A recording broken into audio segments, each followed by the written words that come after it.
Go, Addie! Go, Addie!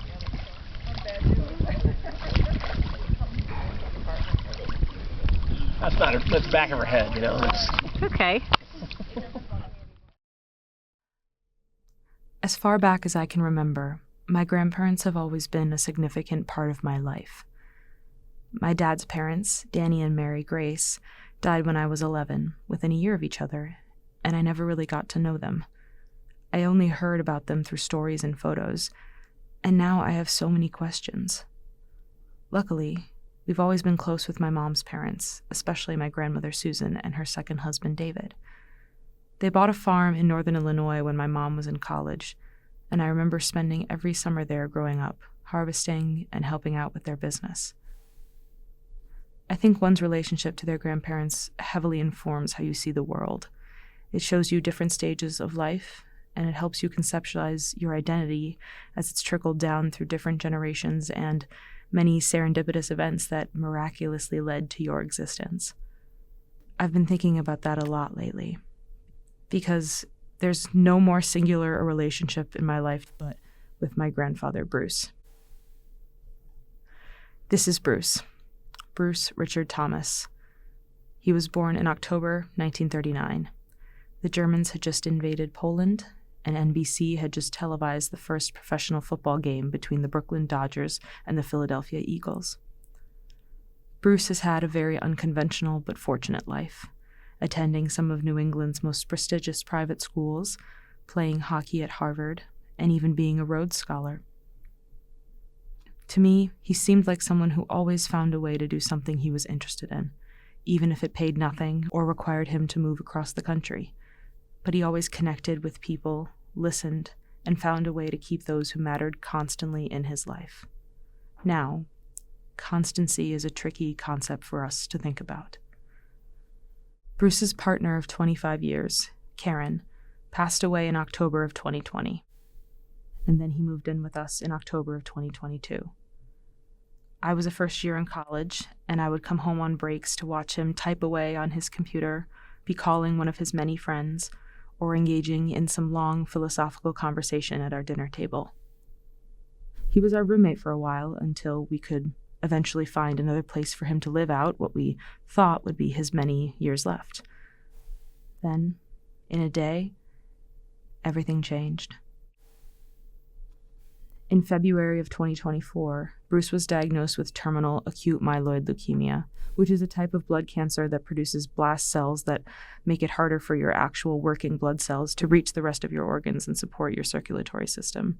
If he were under 40, he would have lived another 5 to 7 years. But at 84 years old, Bruce decided to start palliative care for his cancer with simple blood transfusions to maintain his levels. He was given 6 to 9 months to live. I wasn't even home when it all happened. That's what made this experience so weird. Constantly being in and out of this journey so frequently, and each time confronting a new version of the man I used to make blueberry pancakes with every weekend I visited him, and taught me fancy words like peripatetic. Slowly getting weaker, more bruised, and quiet. So, I had an idea. In June of 2024, I bought my first set of video and sound equipment, and after some discussions with Bruce, he agreed to sit for some interviews looking back at his life and re-examining some things. We initially thought it would only be a couple days, but it turned into a 1.5 years of interviews with Bruce, his friends, and his family. Bruce never lived his life with any goalposts, and now with his illness, the uncertainty of the time he has left him with no goalpost in sight for when his time on Earth comes to an end. So this is Bruce, in his own words, on his own terms, and with some other words from those who know him. You know, one of the insidious words in our language is the word grown-up, right? Yeah. That implies that it's a finished and final state, right? You're not a grown-up and then you're grown-up. Yeah. Well, it's no such thing as a grown-up. The best you can say is that somebody's a growing upper. Yeah. And if you are growing up, well, that means you're continuing to learn. And if you're not, you're just a walking dead person. So that's my answer to that. Okay.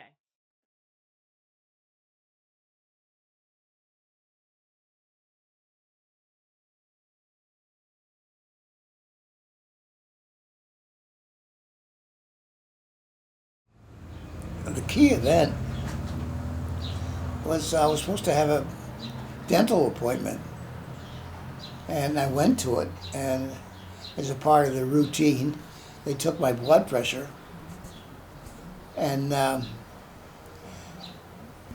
discovered that it was very, very low, so low that they couldn't work on me. They said, you need to go to the doctor and find out what's going on. So we did go to the doctor, and that combined with the whole breathing issue got me into the hospital, and they did some tests and discovered that I had acute myeloid leukemia. Okay. And go every 2 weeks to the hospital to have blood drawn, tested, and have blood infused in me if I need it. Had you noticed any change about him physically before everything happened? He definitely was like getting more easily winded, for sure. And Stairs were more of an issue. yep, went to a very more remote emergency room. So Dad was back in a room on a bed with, all the stuff happening within 10 minutes of us getting there. His hemoglobin levels were so low that's why he was having trouble breathing. Yeah. So normal hemoglobin levels are between 12 and 18 or something like that. And his hemoglobin levels at that point was like 4.5. We've transferred him to the hospital. And so he was transferred by ambulance. That all went through the process. We met Dr. Al-Khwarizmi late in the second day, and he's the one who ordered the bone marrow biopsy.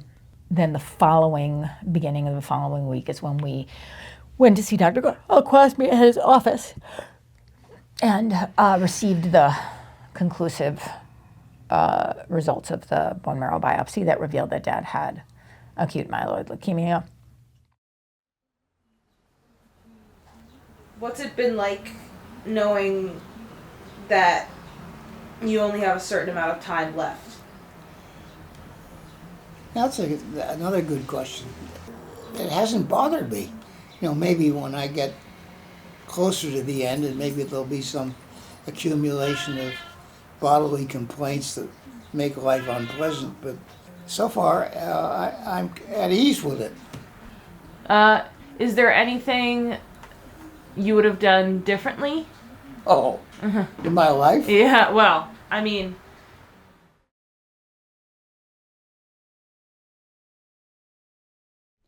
This isn't tied to any specific place or time other than my being young, like 4 or 5. And that what I remember is being very powerfully interested in knowing how to read. And I have no memory of how I learned, but I started reading at a very early age. By the time I was in 3rd grade in elementary school, I was a pretty devoted reader, and fortunately the town had a very good library. So when I was out of school, I sort of divided my time between being outdoors, playing sports, or riding my bicycle around, or going off in the woods with friends, and being in the library and reading. I am given to understand that most people remember incidents or scenes starting from the age of maybe 3 or 4. I don't.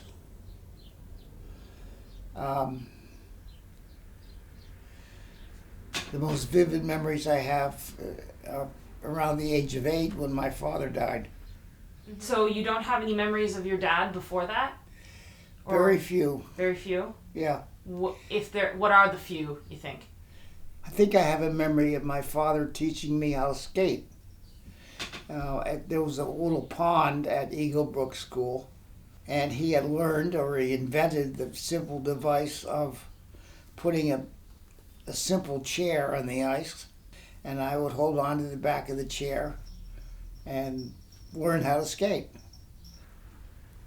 I have a very clear memory of being picked up from school and taken to our apartment at the Eagle Brook School to find my mother and brother in my parents' bedroom and being told that my father had died.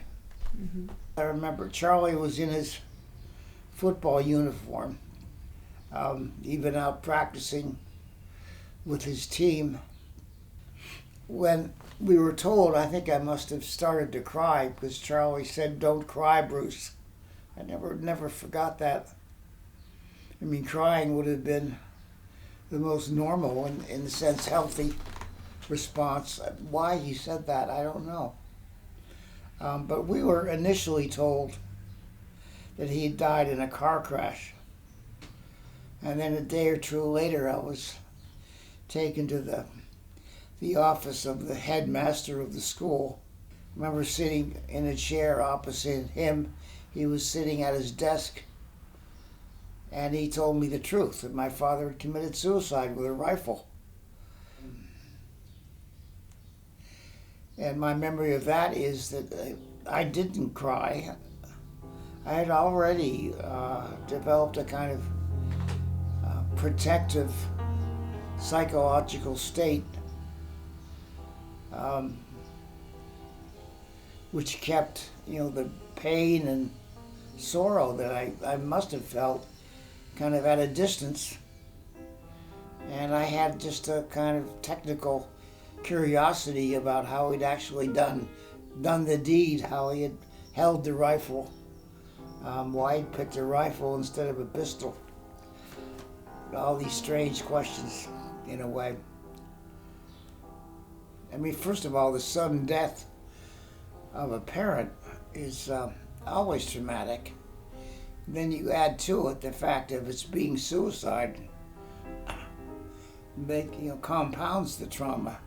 And my mother, our family, and my mother in particular, never got much help in dealing with it.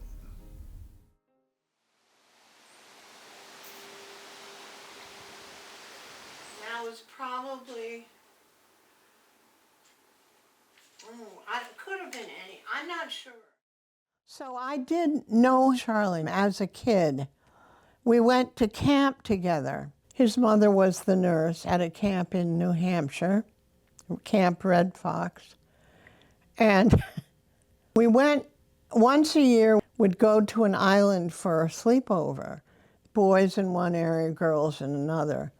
Well, my dear friend Charlie came and threw me out of my sleeping bag and hoisted it up a tree. And then it started to rain. Oh, no.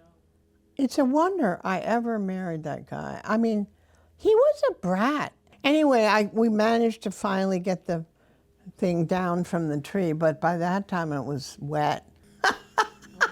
Luckily, we were going home that day. I went to Bement by that time. This was a private school in Deerfield, co-ed, probably about 70 students, maybe not even that many. And we had been playing sports, and we were walking back to the school grounds, and somebody said, John Thomas killed himself. I said, what? And we were very shocked because we were kids. We really didn't know about that kind of thing. And we were kind of shocked. And then she finished that school year. It was very hard on Charlie, I think, really hard. Yeah. It was a tough go for both those boys to be faced with, your father killed himself, It was really hard. I don't think it was his father was a real big hands-on. He was a salesman for Pillsbury Flour and maybe for other things too, but I don't think he was home. I remember once Helen saying, you know, he worked all week and had to drive different places all within Massachusetts. And then he played golf on the weekends. So they really didn't. I don't think they saw a whole lot of him. I don't think he was a really warm and cuddly, hands-on father. If you had to speculate why he may have done what he did, what do you think? I don't know. We wondered if he was gay and didn't, it was so, no, you know, in those days it was really awful. We never really knew. I saw a note that he wrote Helen before he died, and I don't remember much about it except that it did say, I can't do this anymore. I'm sorry, take care of the boys. I thought it was cowardly and awful. I mean, you don't crump out on your kids like, well, if you're disturbed, you do. Were you angry at your dad? That's a great question. Some part of me must have been, but I don't remember that. And I think that's because if I felt that anger, I probably repressed it immediately. But, you know, the loss of a parent to suicide at the age of 8 is in many ways incomprehensible to a child, to an 8-year-old. How could this have happened? Am I in any way responsible? What did I do to bring this about? Those questions seem sort of crazy, but you know, they're questions that a child asks himself. What happened is that I began a process very quickly of dissociation, which is a walling off of one's feelings because they're too painful to experience. Both of my parents grew up in families where, you know, they were not family environments where people spoke their minds and felt free to get angry and then make up, learn how to live to some extent with conflict and anger. I think now that they were two people, a man and a woman, who desperately wanted a life partner with whom they could be very close. And there were things that in both of them that inhibited their ability to achieve that which they so desperately wanted. Did your mother ever talk about your dad after he died? Not much. Really? No.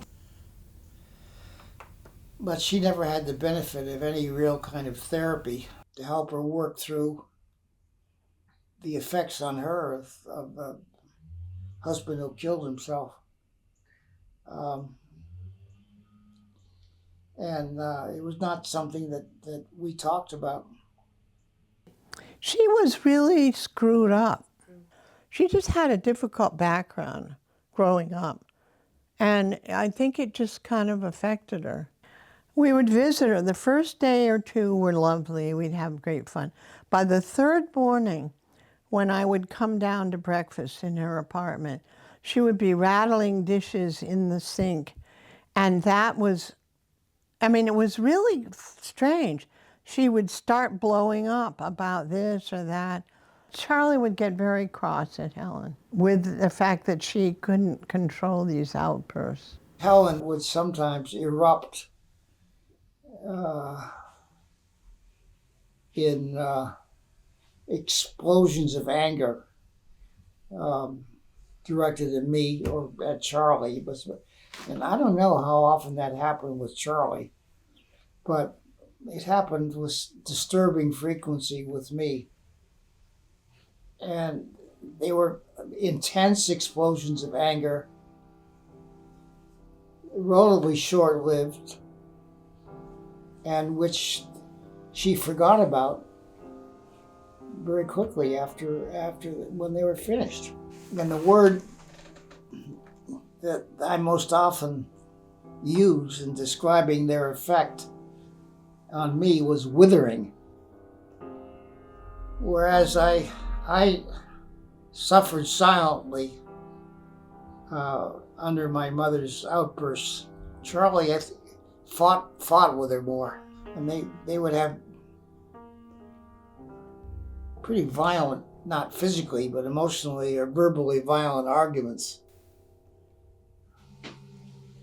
She must have told us she loved us, but I don't remember it. And more to the point, or maybe a better answer, is that I don't remember experiencing it, the things that she did. One of the really wise decisions that my mother made after my father's death was to take up the profession that she'd had before marriage, which was nursing.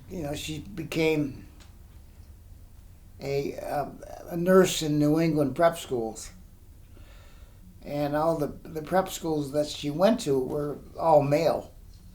And most of the faculty and administration were men.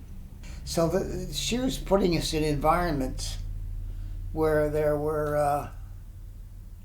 a lot of kind of male role models, people who were teachers, coaches, and so forth. And I think that was very beneficial. That was a very positive outcome of that decision to become a school nurse and a camp nurse. Yeah. Up until Exeter, I followed my mother. When she changed schools, I went with her. We went from New Hampton to Hanover, New Hampshire, to the Clark School, and then from Clark School to St. George's. And then after my brother's intervention, I was the one that went to Exeter, and my mother followed me. Charlie, who's 5 years older, my brother, became in some ways a kind of substitute, a surrogate father.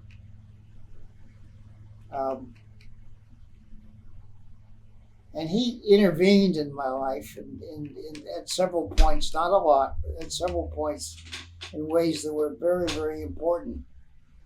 And one of them was when he came down to St. George's School from Harvard and said, "Bruce, I think you should apply to Exeter." Mm-hmm. I'd never heard of Exeter. I didn't know anything about it, but my brother had met a lot of people at Harvard that had gone to Exeter. So what he suggested, I interpreted as being almost a kind of command. So I dutifully applied, and this Exeter gave me a full scholarship. And so I went, and at that point I was good enough to be on the varsity as a freshman. And so I played 4 years of varsity hockey at Exeter, and then I played at Harvard after that. Yeah. Yeah. So you were there for a year and a half, and then you made the decision to drop out at the time. I pause in answering that because one could say that I, quote, made the decision. I didn't really decide it. I had to do it. I had to get out of there. And I really didn't know why. But some voice in me said, "Get the fuck out of here." I gave up playing hockey, which was, one of the best parts of college for Right. me at the time. I still don't fully or adequately understand what happened. I mean, as I think about it now, to have given up hockey, which was such an important part of my life, a sort of important part of my identity, an important source of my confidence in myself, to have just given that up was, one, extraordinary, and two, suggestive of or indicative of the fact that something pretty momentous had happened. You know, when he was in college, he left for 2 years, you know. And boy, Helen was very upset about that. And Charlie kept saying, I think he's going to be okay. He needs to get away and do something. And he was working on the ships in Great Lakes. And, you know, it was a wonderful thing. And he did come back. He did come back to college. Yeah, because that was not something people really did. No, it really wasn't Yeah. at all. It was sort of unheard of. I remember at the time, I don't think I knew anyone else who had done that. I knew the day I left Harvard, started hitchhiking west, that I was going to go back to college in a year and a half. And did you have a plan after you dropped out? Nope, just head west, and my first stop would be in Buffalo because I had an aunt and an uncle living in Buffalo. Stayed with them when I first arrived, but I saved some money, and I was able, not too long after, to get a job on the Great Lakes. What company was that? It's called the American Steamship Company, based in Buffalo, New York. Well, I was what's called a deckhand. I was part of the deck crew, and I was on something called it was a self-unloading ship. There was a boom on the deck, which would swing out onto the shore, and the cargo would go loaded onto the boom, out to the end of the boom, drop down. So we could unload 10,000 tons of limestone in about 4 hours. When we weren't loading or unloading, it's just a lot of maintenance stuff, chipping and painting and washing stuff, or just goofing off. I started in April until roughly sometime in late November or December. This was the end of the shipping season because the harbors froze up. So what did you do in the interim in the winter? I went to Europe, flew Icelandic Airlines from New York to Glasgow via Iceland. And then I just sort of wandered around, just experienced stuff, yeah. I mean, I sometimes refer to I think about my Harvard experiences as before leaving and after leaving. And there were two very, very different sets of experiences. When I came back, I wanted to study the history of American labor economics. I had a reason for being in college, so things that I wanted to study. I was no longer just a hockey player.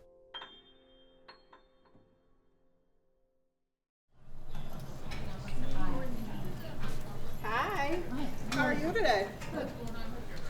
Bruce, my name is Paulette. I'll be doing your lab work for you, okay? Thank you very much. You're welcome.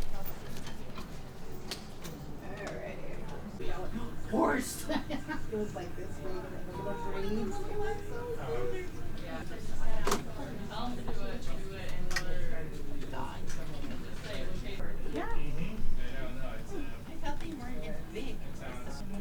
That seems like a waste of your time to have to sit here for 2 hours. Well, spend 35 minutes driving home to be home for 40 minutes and then turn around back? No, but Well, we had some lunch, Dad. What else are we going to do? You I don't know, know.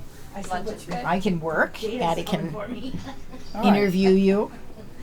Read a book. Yeah.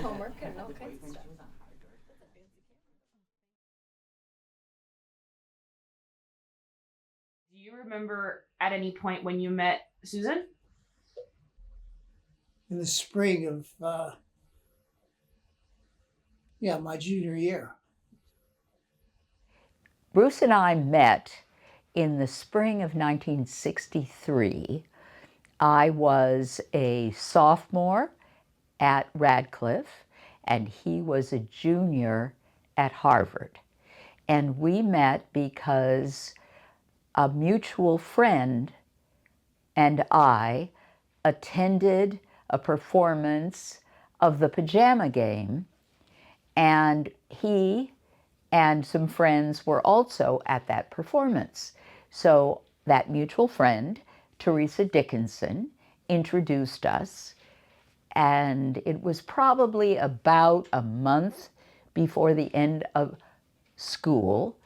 So we began seeing each other and continued seeing each other through the summer because I was going to summer school and he was working that summer nearby. And so then we spent the whole next year, both of us students, he at Harvard, me at Radcliffe. And then by the end of that year, we had pretty much decided that our relationship was going to be permanent. I flew out to California and met up with your grandmother and her parents. I think they found me as a kind of fairly serious young man who seemed to be quite interested in their daughter. So you spend this summer together, then it's your senior year, Nana's junior year. Well, in the fall of my senior year, I applied for various fellowships and scholarships. One of my strong interests was to go to New Zealand to study their labor relations system and history. But I also applied for the Rhodes, and when I got it, I decided to do that. That took care of what I thought would be 2 years. And I started out in one of those undergraduate programs and then switched to a graduate degree where I wrote a dissertation.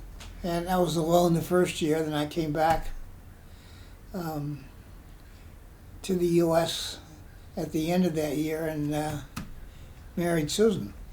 Because I remember that summer when I was working in California, after I'd graduated from Harvard, I went into San Francisco at one point with my earnings and bought her an engagement ring. And it was a wedding in the chapel of the local college.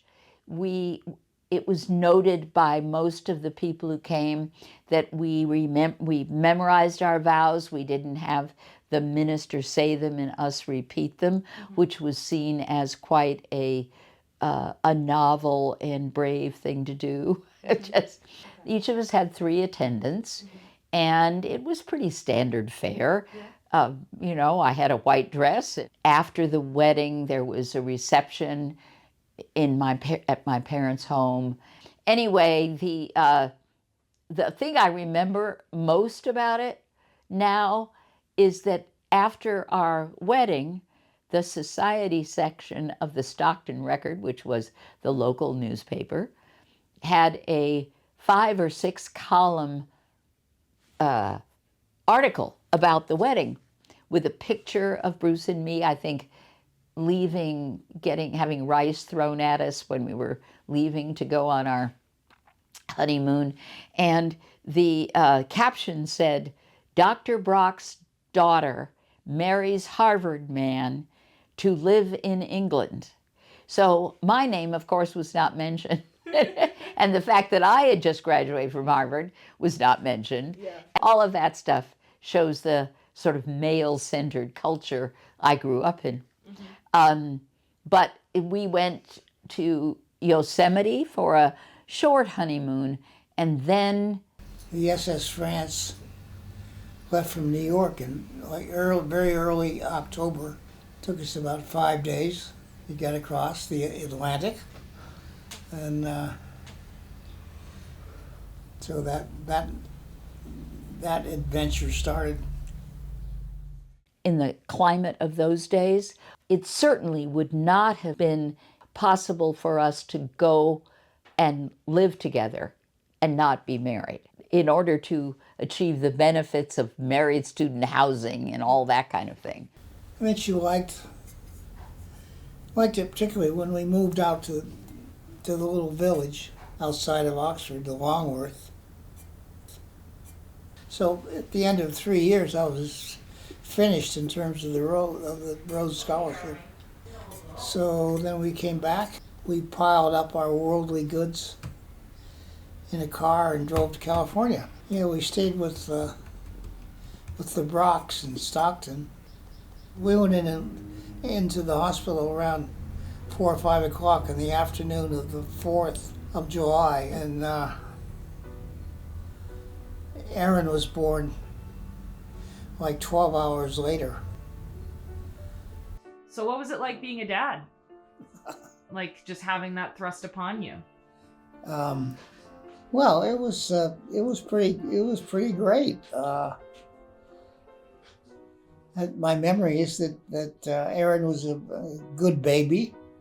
She was, I don't remember an undue amount of stress of any sort.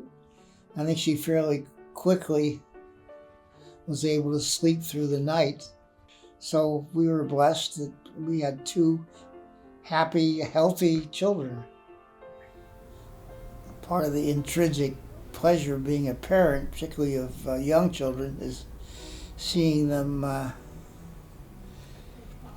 acquire the skills of adulthood, learning how to walk, which you don't teach them, children just learn it. Learning how to talk, once again, you don't teach them, they just learn how to do it. And a friend got me interested in taking a job in Chicago. And we rented a house for about 6 months, and then found this house in Hyde Park, the house on Kimbark. Sam was born on June 3rd, 1972. I was working for the state of Illinois in the Department of Corrections. My task was to create a school district for both the adult and juvenile systems. I did that for a year, roughly, and then I was asked to become director of an experimental state agency called the Illinois Institute for Social Policy, which was based in Springfield, but I continued to stay in Chicago, and I just would take the train down to Springfield every week, stay for a couple of days, then come back to Chicago. The governor, Richard Ogilvie, lost the election to, he was a Republican, he lost the election to a Democrat, Dan Walker. So Walker took office in January of '73, but Susan started working for Walker and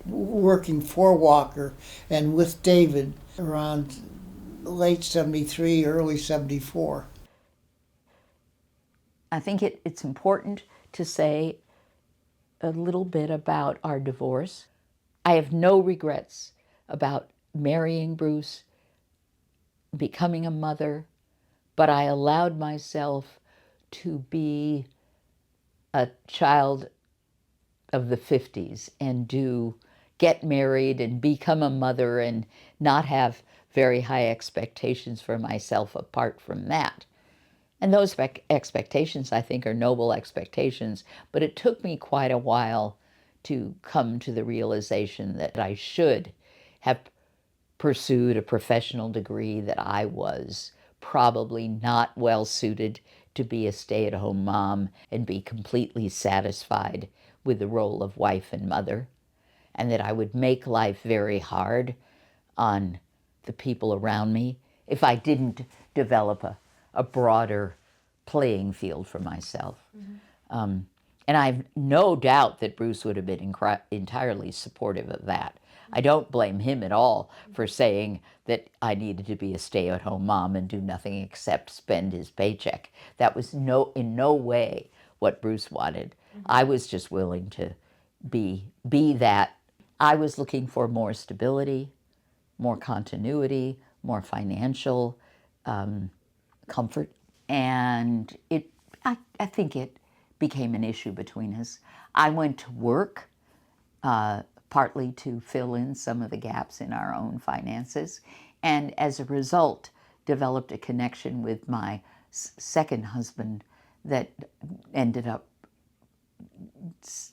really dissolving Bruce's and my marriage. And she was working closely with David, and she fell in love with him. And so she left the house and lived with David, and then they got married a few years later. I was really distressed. I went through a period of real turmoil around that. It was a hard time. You know, and I had a set of kind of psychological issues that had an impact on the marriage. These were issues that went back to my childhood. Having a father who committed suicide and a somewhat difficult, emotionally difficult mother, and that impacted on, I think, in ways on the marriage. I believe the time of his father's death, the general atmosphere around it was to just get over it. I don't think, other than his brother, that there was any other man in Bruce's life that looked out for him in the way a father would. We think about our parents.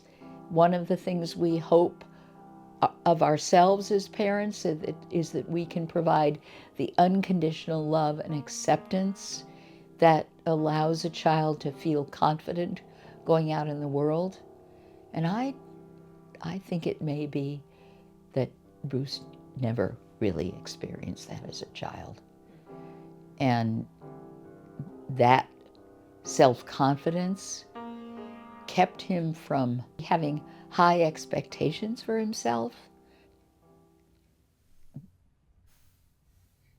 When Susan moved out and to live with David, I had a number of my male friends said that I should go to court and get exclusive custody, and I thought that was crazy. Thank God I never listened to them. To his credit, being the spurned spouse, he never, ever allowed it to interfere with our job as parents. And even in the years subsequent to my marriage to my husband David, he and David became friends, and he was part of our life and shared many events together. When the kids were doing things together with us, he was also present. So I don't think Aaron and Sam grew up with a feeling of hostility between their parents. I certainly didn't feel it, or discomfort, or a sense of one family setting being a place where they couldn't speak affectionately or positively about the other family setting, and vice versa. We had two things really going for us in both the marriage and the divorce, and that was Sam and Aaron. We were both I don't know whether Susan talks about it this way, but I do, and I say that we got divorced as husband and wife, but not as mother and father. So we continued to work together very closely as parents of the two children. There was really no, for us as kids, or at least for me, There was no perceptible friction. It just was an attempt to just have this be the new normal for us, that we had separated parents. And the truth is that many of our friends also had separated or divorced parents, and so it didn't feel so much like we were out on an island, at least for me. I don't have any memories of Susan and Bruce together. Probably some of the difficulty around that was balanced by the fact that, I mean, we had this dual family life thing where we were going back and forth between both parents, and they were quite different experiences, more high-charged organization and planning and security associated with David and Susan's household, tempered by a little more of the chaos and lack of stability around Bruce's household. But I think that balance made some of that lack of stability and certainty easier, because it wasn't the only option. What was your impression of that as a younger person? Seeing him kind of all over the place in that way? Well, just understanding that he didn't have kind of financial independence and independence of, kind of being able to make plans, sort of, always kind of reacting to things. And so, I mean, I think my reaction was wanting to forge a different path. Between the two kids, the divorce was harder on Sam. And I think his relationship with his father and Bruce's relationship with Sam has been more fraught than Bruce's relationship with Aaron or Aaron's relationship with her dad.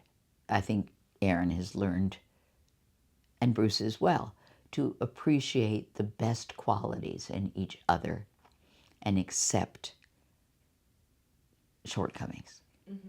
And I don't think Sam always was able to do that with his dad. He and Aaron have a much easier relationship. Do you think that has always been that way, or do you think it's changed?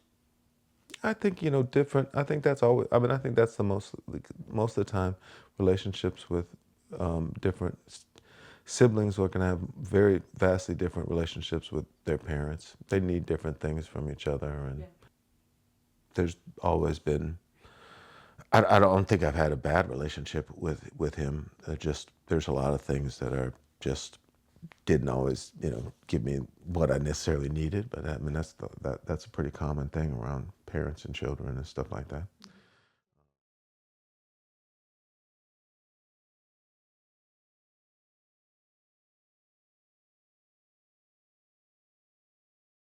Otherwise, the things I remember are very pleasurable. We used to.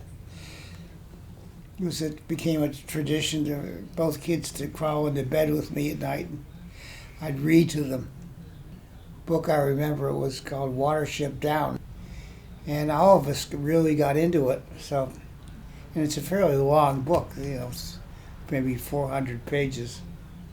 So it went on for quite a while. That was wonderful. So, over the course of our lifetime, my father has had a series of vehicles that were functional but not current vehicles. And we decided to go to a movie, or Dad took us to the movies all the time. As we were driving up Lakeshore Drive, the car there were some suspicious smells in the car. But anyway, we parked and we went and got the tickets and went into the movie. We got settled in our seats and Dad said, I'm going to go get some popcorn and whatever. And he comes back and then we finish the movie. And after we left the theater, we went back, and the car was burned to a crisp with a note from the fire department saying that they had extinguished the vehicle and it was the responsibility of the owner to make sure it was removed. Many years later, I think Dad told me that when he went out to get the popcorn and whatever, that he saw the fire trucks and pretty much knew that that's what was going on. It's just like, just go watch the movie anyway. Nothing I can do at this point. What? So yes. That's insane.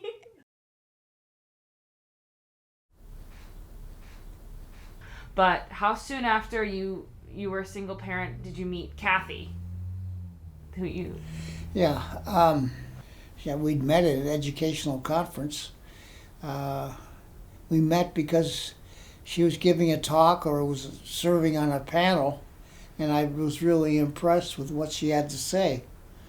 So after the speech was over or the panel was completed, I went up to introduce myself and asked her some questions, and we ended up going out for coffee, and things developed very quickly. At the time, I was very much in love with her. She's very lively, articulate, had a wonderful laugh, quite smart, also a little troubled. Then we moved to Aspen in '90, and she took over, she became director of this school that I'd helped to create 20 years earlier. Wow. In 1970. His second marriage to Kathy, I was maybe 13. Aaron was maybe 16. I got along with Kathy well. Aaron less so. I have a lot of good associations with that. And Kathy was, just somebody who was available and supportive with me. I think she and Aaron clashed a lot.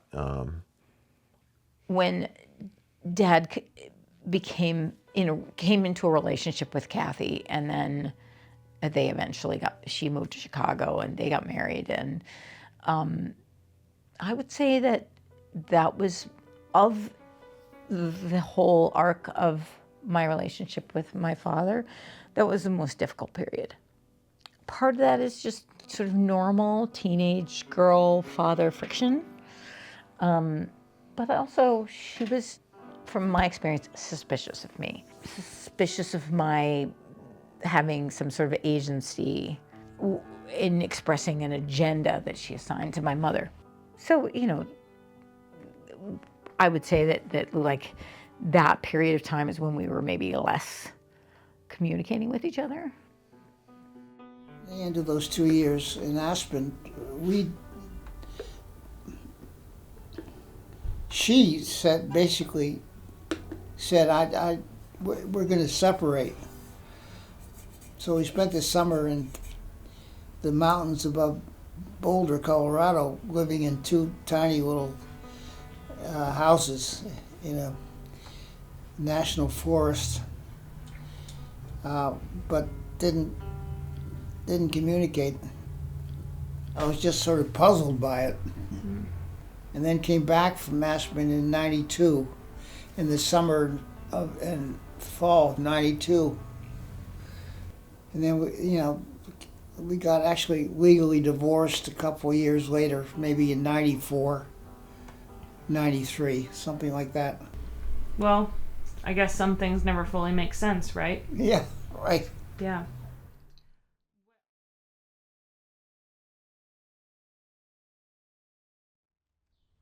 Yeah.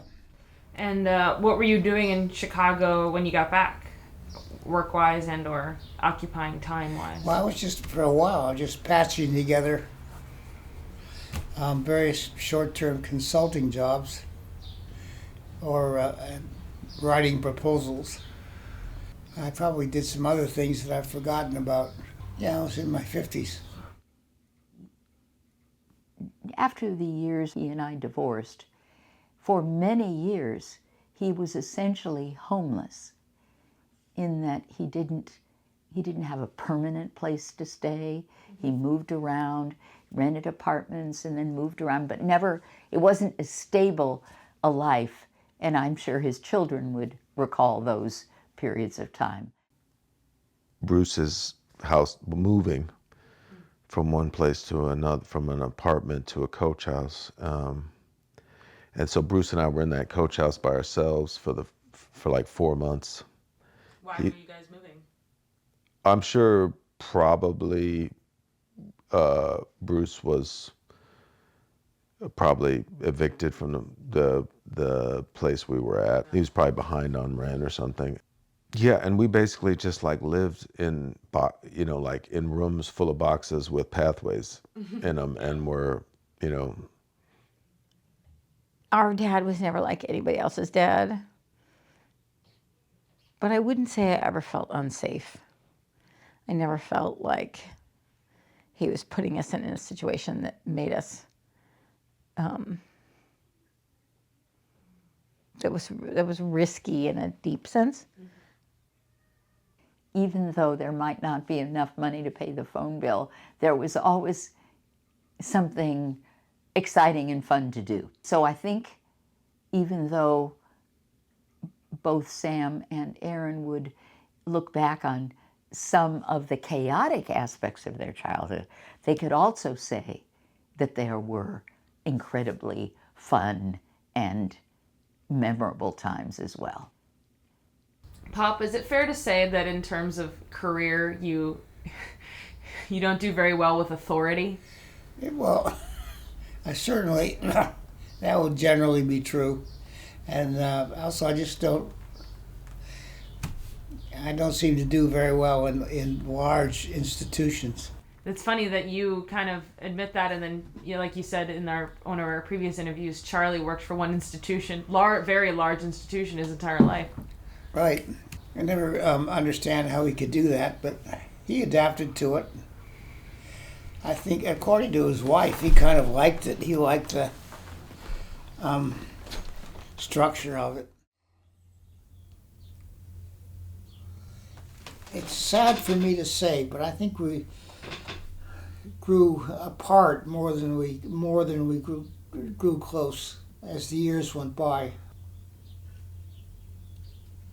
I mean, I jokingly say, but it's more than a joke, that as the years went by, I say about my brother that he increasingly thought of me as having been beamed down from some other planet. He had such dramatically different careers. He only had one employer his whole life. It was the U.S. government. First he was in the Navy as a pilot, helicopter pilot, and then the Foreign Service. And I've had many employers, more being self-employed, and I think he was just a puzzle to him. I felt at times that he was pretty judgmental, but I wasn't too judgmental in response because I didn't often understand why I was doing the things that I was doing. I mean, I didn't understand my own life either, so. He used to get very annoyed about Bruce. It would just drive him crazy. Because Charlie was someone who I think really needed that structure. Very much, the Foreign Service is very similar to the military. You climb up and up. And he went all the way to the top, so, and he was frustrated about, he didn't understand Bruce's vibe. I think that my father always felt like Charlie disapproved of him and felt that he was not living up to his potential or something. But, that's partly also Charlie being forced into the father role, that because he had felt compelled to take some responsibility for Bruce that was maybe more burden than he should have felt. But he also was just sort of a very principled person, but not particularly warm. And not long after he retired, he went for what he thought would be routine medical stuff, and that's when he was initially diagnosed, not with leukemia, with some form of it that was a precursor to full-fledged acute myelogenous leukemia. And it couldn't be, the leukemia, or pre-leukemia, couldn't be treated until it became full-fledged leukemia. So he'd be in the hospital for a period of time getting chemo, I guess, and God knows what else. And I visited several times. He was very sick at that point. And I remember very clearly just the last time I saw him, and we were basically saying goodbye to one another. And he died just a few days after that. It was pretty bad. So that was 98. It was very clear to me that Charlie was the most important person in Bruce's life, more important in some ways than his mother, because I think in some ways those boys were a real support to their mother. I mean, provided emotional support to her in ways that children are not always called upon to do. During the illness that he underwent, Bruce's and his relationship, I think, became very important to both of them. But I think they spent a lot of time together, and it was a great loss for Bruce to lose Charlie. Well, we had a memorial service in Annapolis, Maryland. That's where Charlie and Lorena had a townhouse. Your mother and I drove out there. I can't remember if my mother was there. So I went up to her room and I said, Nana, Charlie has died, and this is when the funeral is, and so on. First I told her about that he had died, and then came back and said, here are the arrangements, and I want you to drive with us to Annapolis for the funeral. And she said no, she didn't want to go, which losing a child is the most difficult thing, and I think she just did not want to deal with it. And then she said, I'll go next time. And which I think was her way of just kind of brushing it off, not wanting to deal with it, because she never talked about him again, ever. And I unfortunately told my mother her comment, and she flipped her lid, of course, because there was never going to be another time. But having lost a child myself, I know that is, you just don't want to, you shut down. You just shut down. Did you ever talk to her about Why he didn't come to his funeral? she didn't come? No. Please tell me what- Repeating a pattern. Don't get me, I'm going to have a heart attack. And you were very upset about that? Yes. Yeah. She didn't like unpleasantness, and she was able, unlike most people, to just wipe it out of her life. In several instances, I can remember that. I am now exactly the age my dad was when he died, which is very sobering because I don't feel 64. And when my dad died, I was in my early 30s, so I just felt like, no, I guess I was in my late 30s. His age felt old, but now that I'm that age, it doesn't feel that. It's way too young, number one, to die of this cancer, this horrible cancer that both of them have. It does give you a completely new perspective on life and how short it is. And that, you just never know how much time you have. Bruce got the extra 20 years. Charlie did not. Unfortunately, Bruce should have had 15 more years at least, but, you just don't know. I think that if Charlie had lived, that the two of them could have had a closer relationship. I think that Bruce would have liked that.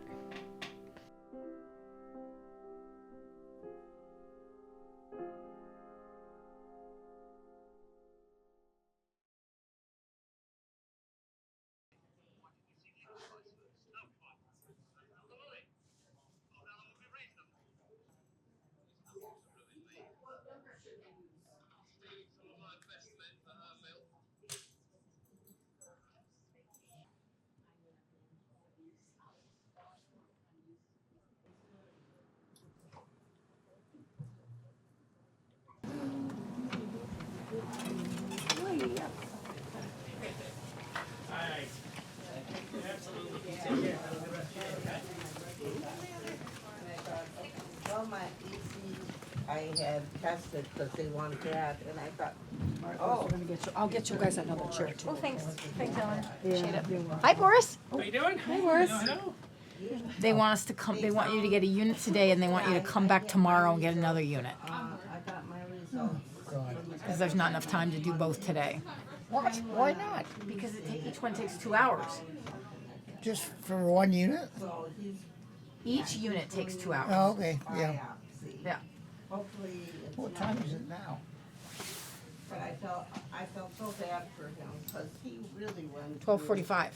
But they won't have the first unit of blood down here for another half an hour or so. So. I said my PET scan usually was. There you go. Yeah. Welcome, honey. Oh, fuck. But I thought. I stayed for you. You did? I am. Do you know that they want to drop blood on magnesium or calcium they want in there? Yeah, I can write you a... And at what point in the 90s did you meet Karen? When I was house sitting, the house was for sale, and she came by to show the house. And after the clients left, Karen and I just started talking to one another. And I'd known her, not very well, but from my earlier days in Hyde Park. And, you know, I must have said, well, why don't we have lunch someday? Which she agreed. And that's how it started. One of the funniest things that happened was early in our courtship. We went camping at Circle Pines, cooperative camp north of Kalamazoo, Michigan. I took Karen camping, and I neglected to secure our food before retiring for the night into the tent, and woke up the next morning to discover that raccoons had basically wiped out our food supply, which was rather embarrassing. I was supposed to be the experienced camper, but she took it in good humor. What was great for Dad was that Karen, for the most part, you know, accepted him for who he was. You know, valued certain things about him in terms of, you know, his love of travel and interest in the world and general sort of like open-mindedness, and was willing to, you know, just accept his more quirky approach to other things, more concrete aspects of life. From the time you were born, we certainly would see them at least every other month. Yeah, that's about right. You know, certainly until Karen got sick, which was when you were about. First time Karen got sick was probably when you were about 7 or 8. It was breast cancer first, and then she went in remission for that, and then she got the bone cancer in her neck, and that was probably in some ways the roughest of all of it, because it was very difficult to eat, so she lost a lot of weight, and then at some point, maybe in 2018 or 2019 is when she got the colon cancer. Nothing worked, so it was just awful, just agony. If we started going together in, say, 95 or 96 was close to 25 years. You know, it seems like those 25 years or so went by very quickly. She had several stints in the hospital. I just lived with her in the hospital. And she got increasingly weak, and we called in hospice. She died in 2020. Do you miss her? Oh, I do. It's really wonderful to have somebody to come home to. You know, you go off to a job or you go out to shop or whatever, and you have somebody to come home to and share the day's events. Yeah, I do miss her.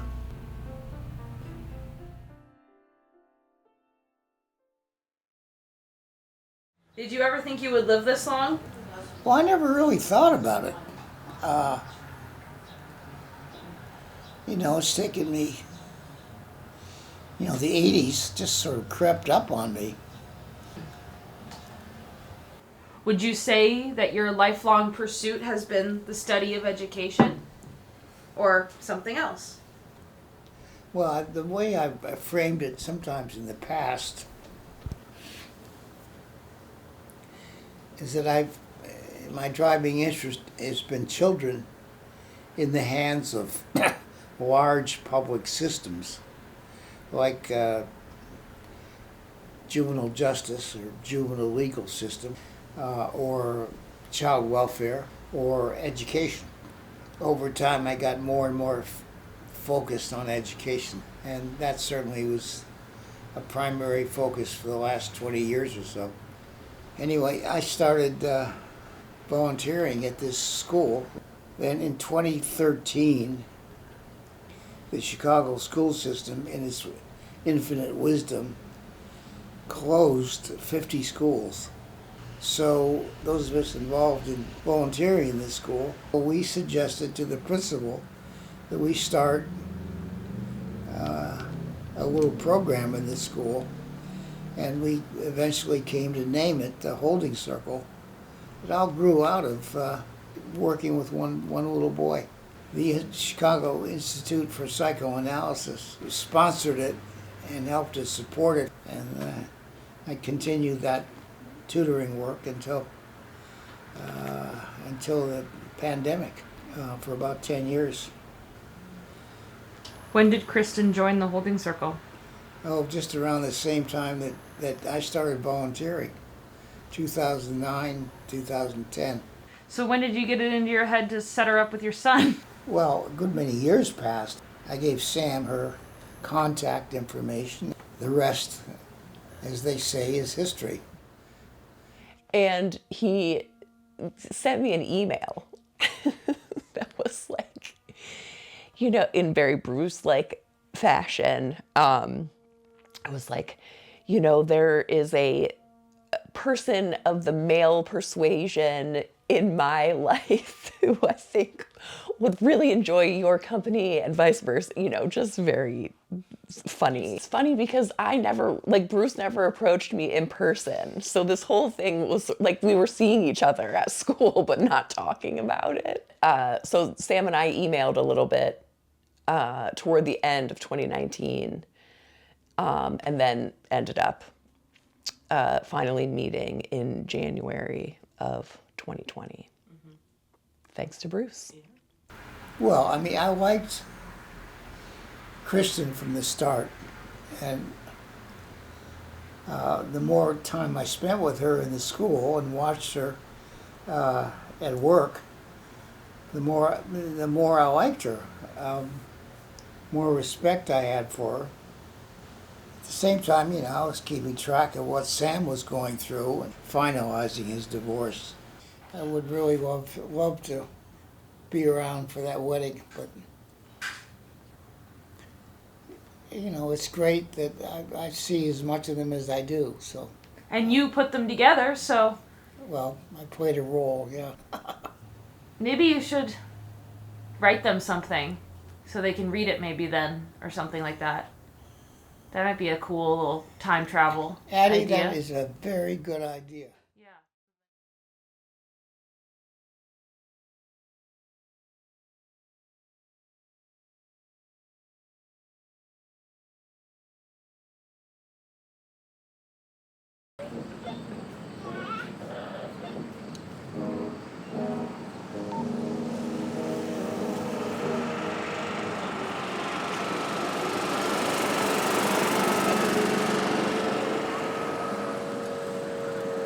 I'll go with you to show you where the ice meet.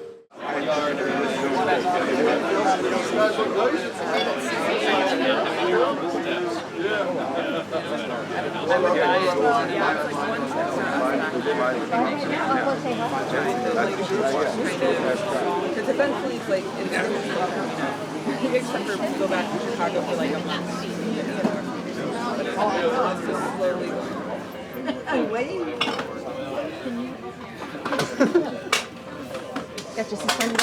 Hey David, do you have anything you want to say to Sam and Kristen at all about today? Or any thoughts? No. Congratulations, or I love you.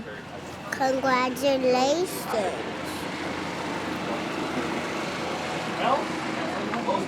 I love you. Thanks, David. You're welcome. So my maternal grandfather, Bruce Thomas, couldn't be here today. So he asked me to speak some of his words. So here they are. Over the last few months, I've been renewing friendships. Most of these friends are, like me, in their 80s. It's been wonderful. What connects an otherwise diverse group is that they display an aspect of aging not much talked about. They have aged into candor. They tend to talk with refreshing openness about aspects of their lives, long cloaked in silence or dissimulation. This aged candor often focuses on relationships, and within that focus, one theme recurs: the importance of handling conflict. Traditional wedding vows call upon the couple to persevere through trying times. Kristen and Sam have, so to speak, weathered their way into a certain wisdom. And add to the fact that they talk a lot and about it and easily with each other. Even better, they laugh a lot together. And the result is a foundation for a durable partnership. I think it's very clear that the universe, the unknowable energy, and the movement of time had to interact to set these events in motion, of course. But at their core, two people's singular love is the culmination of a love much bigger and interconnected within the lives of those who surround us. I look around today and I see so many people who Sam and Kristen have learned from in sharing their own special love for each other and for the world. All of you have made this happen in some way, and we are here today to celebrate that and these two incredible people. I believe this echoes a central principle of my own grandfather Bruce's own personal philosophy, which is that to love is to learn, and to learn is to be endless in your discovery of self and of the world. And it is our desire to learn which connects us to others. And I believe it is the foundation of our deepest love. I hope you continue to take this spirit of learning and loving with you as you continue on your journey together. And never forget that how and who we love is not only a result of our own character and passion, but all of those we love around us. We both love your love, Sam and Kristen, and we are all so happy to be able to continue on this journey with you. I love you both so much. Bruce loves you both so much. And we all wish you so many blessings and congratulations as you embark on your marriage. Thank you, everyone. I've known about the fact that Bruce was planning on, the shape of what his words would look like has shifted. So I've known that was a plan for a long time. I think that what he had to say was wise and funny and meaningful and heartfelt, and I felt grateful to him for writing the words and to you for reading them. I've had a lot of, whenever we have gone to Milwaukee, I would say specifically in the last 6 to 8 months, it's inevitably there's a time when Bruce and I are in a room alone together, and I, despite his obvious discomfort, always take that opportunity to just thank him for changing my life. He doesn't want to hear it, and often, does one of these. But it's true. I wouldn't have any of you if it weren't for him.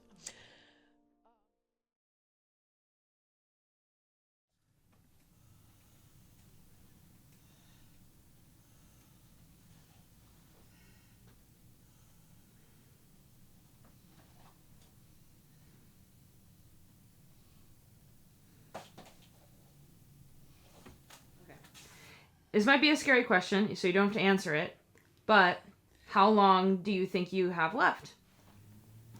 I really don't know because, when I first got diagnosed, my doctor, when asked how long I had, said 3 to 6 months. And this was back in the beginning of February. Yeah. So now I'm just at the tail end of my 10th month. Yeah. And although I'm not the person I was 10 months ago, I don't feel as if I've got one foot in the grave.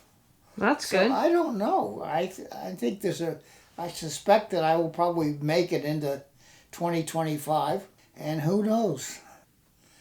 I'd love to be around for your graduation, but I don't think I will be. I mean, I've gotten used to, I'm very open about the fact that I'm going to die. So I think that puts people at ease. I think it does, yeah. And it makes it okay for them to talk about it too. Yeah. Then we go on to other stuff that's more important. Yeah. It's a very common intergenerational experience for parents to take care of children who eventually end up taking care of parents. And not everyone has the experience that Sam and Aaron have had, which is actively to be part of a long, drawn out terminal illness. All four, Aaron and Kevin and Sam and Kristen, have been part of a team to make sure that Bruce's last couple of years have been safe and rewarding and full of love. As aggravating and demanding, as difficult and challenging as that has been. When you're in a situation like this every day, the little changes accumulate over time, and you don't necessarily calibrate the big change that has happened over time because you're just adjusting to these smaller changes on a daily basis. There have been some, crazy instances where, come down, open up the curtain, say good morning, Dad, and then there's blood everywhere. He scratched some little thing on his face and it's just gushing, and there's blood on the pillow and blood all over his face. Is that scary? Can be, yeah. Not really. Well, I mean, it shocks you for a second because there's a bunch of blood. But usually it's a small nick or something like that. But that's all it takes in this situation like he's in. All it takes is a small little wound to bleed. Mm-hmm. I had to look in the mirror because I'm not as good at these sorts of situations. And I needed to kind of take a step back and get my head in the right spots. That this is, and I did. It just took me a little longer than it should have.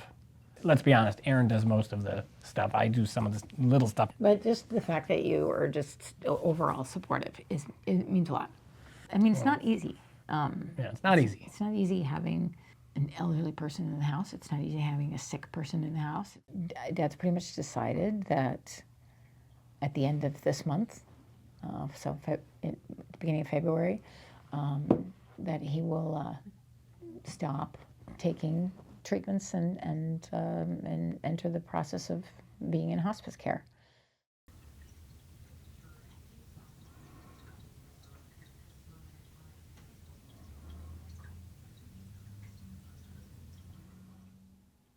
He has a big struggle around wondering if he's been a good father because he lost his father.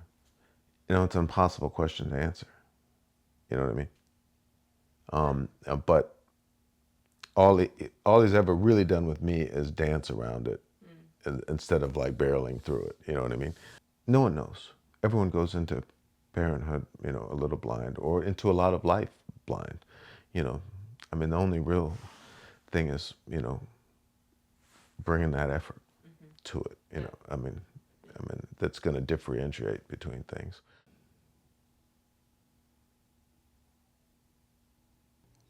I mean, he experienced the ultimate tragedy as a young boy.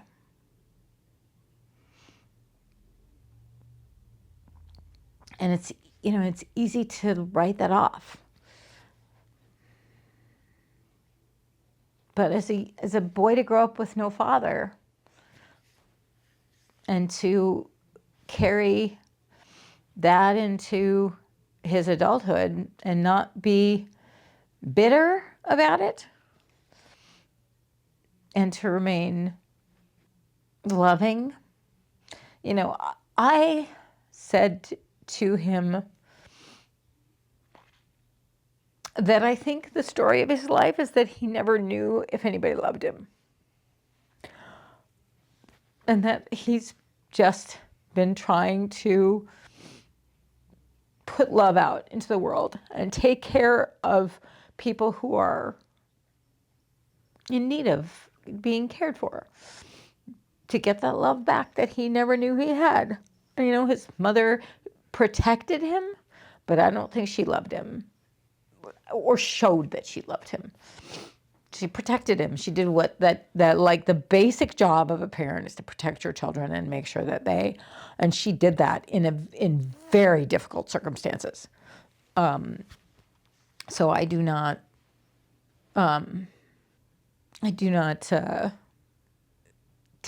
take anything away from her for that, but she herself came from a not very loving family, and so I don't think she knew how to show love. And but I can say without any doubt that I know he loves me, and I know he loves everybody that is close to him. And I know that not just because of my own feelings, but I know that because of how much his friends have continued to rally around him in the last few years, and how much they really care about him. And that doesn't come from nothing. It comes from him being loving to them, and people value him. And he's an absolute failure in many ways. Many measures of society. He's a failure financially. He's a failure in that he didn't plan for the end of his life. But he is a stalwart friend and a loving person.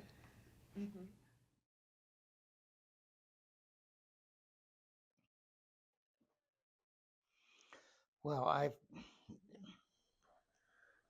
I've said to many of my friends that I've been in contact with in the last couple of years that I feel extraordinarily blessed to have had 2 children that have forgiven me for my lifetime of sins, and apparently still find it reasonably comfortable to be around me, and are willing to take care of me. It's just that is an incalculable blessing. When I compare myself to other people and what happens to them in the final years of their life, I just feel, as I say, just incredibly blessed. And that's the main thing I want to say. Yeah.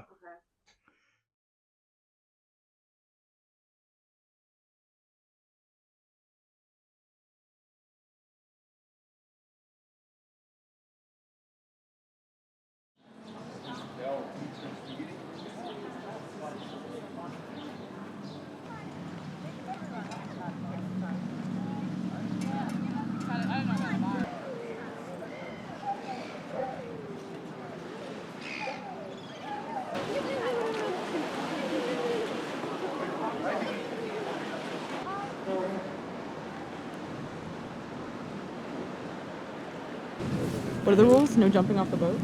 No jumping off the boat. No hoppity-innies. No Okay. fun allowed. No hoppity-innies. And No no gyrating. smiling. No smiling. No smiling. Serious faces only. No joking allowed. No horseplay. I might. No dilly dallying. No diddly daddly lily. Dilly dallying. Not allowed. What else? Not on my watch. Out here today, the wave jump and burn.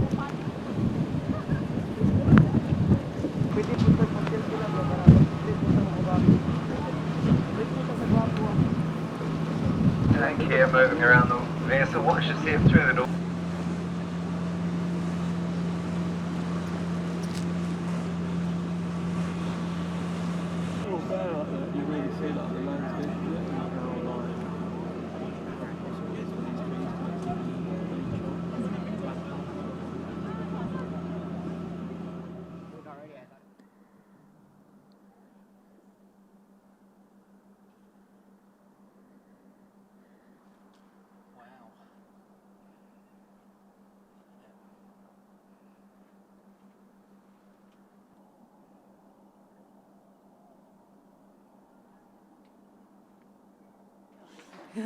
It's a beautiful night here in Queenstown, so we're gonna light a lantern for Bruce. And we have a fire ban here, so we connected the bottom of the lantern to some fishing rope so we can rein some of it in. But just gonna write something because Bruce always wanted to come to New Zealand.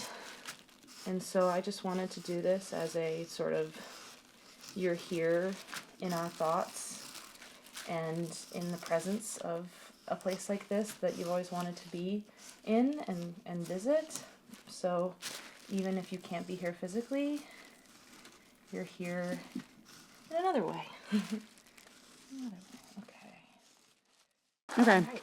We're going down the driveway. And let's hope this works. Okay. Yeah, hold it from the top. There we go. Oh, okay. There we go. Got it.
All right. This is our last interview. I'm very happy to have had to be able to do this with you. Well, it's been a treat, a real treat for me. All right, Pop. What? You're free to go. Okay, It's been a pleasure. it's been a real pleasure for me. Okay. You are sure you don't want a slice of toast? No, I'm fine. Okay. Yep. Ooh. Isn't that a funny cover? Yeah. Funny, not funny. Yeah. All right. I'm gonna go.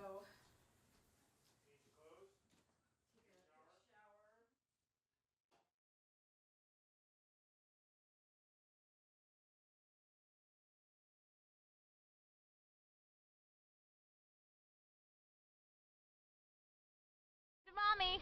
Swim to mommy. Oh. Got it. Dunga. Boonga. Whoops. Boonga. Whoops. Keep swimming. Keep